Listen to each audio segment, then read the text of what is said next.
Harming neighbors. The next major sin is unjustly harming one's neighbor.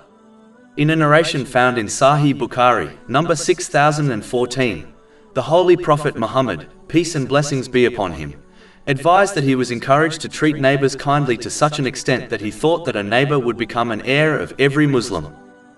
Unfortunately, this duty is often neglected, even though treating one's neighbors kindly is an important aspect of Islam. First of all, it is important to note that a person's neighbor in Islam includes all those people who are living within 40 houses in each direction to a Muslim's home.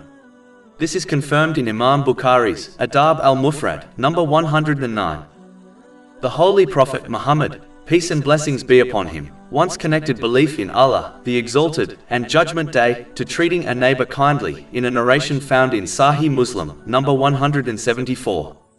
This narration alone is enough to indicate the seriousness of treating neighbors kindly. A narration found in Imam Bukhari's Adab al-Mufrad, number 119, warns that a woman who fulfilled her obligatory duties and offered much voluntary worship would go to hell because she mistreated her neighbors through her speech. If this is the case for the one who harms their neighbor through words, can one imagine the seriousness of physically harming one's neighbor? A Muslim must be patient when mistreated by their neighbor. In fact, a Muslim should treat them kindly in cases like this. Repaying good with good is not difficult. A good neighbor is the one who repays harm with good. A Muslim should respect the private space of their neighbor's property, but at the same time greet them and offer them help without being too intrusive. They should be supported by whatever means is available to a person, such as financial or emotional support.